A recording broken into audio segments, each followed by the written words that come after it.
മലയാള സിനിമയുടെ വിദേശ മാർക്കറ്റ് ഇന്ന് വളരെ വലുതാണ്. കഴിഞ്ഞ 5 വർഷത്തിനിടെ വലിയ അളവിൽ അത് കൂടിയിട്ടുമുണ്ട്. മറുഭാഷയിലെ വലിയ ഇൻഡസ്ട്രികളെ ഞെട്ടിക്കുന്ന രീതിയിലാണ് ഇപ്പോൾ മലയാളത്തിൽ നിന്നുള്ള പ്രധാന ചിത്രങ്ങൾ വിദേശ മാർക്കറ്റിൽ നിന്ന് നേടുന്ന കളക്ഷൻ.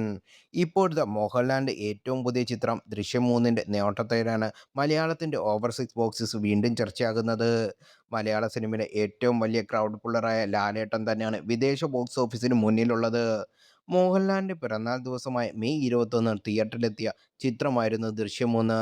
ഇന്ത്യയൊട്ടാകെ ആരാധകരുള്ള മോളിവുഡ് ഫ്രാഞ്ചൈസിയുടെ മൂന്നാം ഭാഗം എന്ന നിലയിൽ വൻ പ്രീ റിലീസ് ഹൈപ്പോടെ എത്തിയ ചിത്രം. എന്നാൽ ആദ്യ രണ്ട് ഭാഗങ്ങൾക്കും ലഭിച്ചതുപോലുള്ള ഏകപക്ഷീയമായ പോസിറ്റീവ് അഭിപ്രായങ്ങളല്ല ആദ്യ ദിനം ചിത്രത്തിന് ലഭിച്ചത്. എന്നാൽ സമ്മിശ്ര അഭിപ്രായമൊന്നുങ്ങളാണെങ്കിലും ബോക്സ് ഓഫീസിൽ ചിത്രം പിന്നോട്ട് വലിച്ചതെന്ന് മാത്രമല്ല, മലയാളത്തിലെ എക്കാലത്തെയും വലിയ വിജയങ്ങളുടെ നിരയിലാണ് ഇപ്പോൾ ദൃശ്യം 3ൻ്റെ സ്ഥാനം. നിർമ്മാതാക്കൾ ഏറ്റവും പുറത്തുവിട്ട കണക്കുകൾ അനുസരിച്ച് ഈ ആഴ്ച കൊണ്ട് 200 കോടി ക്ലബിൽ എത്തിയിട്ടുണ്ട് ചിത്രം. ആഗോള ബോക്സ് ഓഫീസിൽ നിന്നുള്ള കണക്കുകളാണ്. ഇതിൽ പകുതിയോളം വിദേശത്ത് നിന്ന് കളക്ഷൻ എന്നതാണ് കൗതുകം. വിദേശ മാർക്കറ്റിൽ നിന്ന് $10 മില്യൺ, അതായത് 96 കോടി രൂപ ചിത്രം ഇതിനകം നേടി. ഈ നേട്ടം കൈവരിക്കുന്ന നാലാമത്തെ മലയാള ചിത്രമാണ് ദൃശ്യം 3. ഇതിനു മുമ്പ് ഈ നേട്ടം സ്വന്തമാക്കിയ 3 ചിത്രങ്ങളിൽ രണ്ടിലും മോഹൻലാലായിരുന്നു നായകൻ.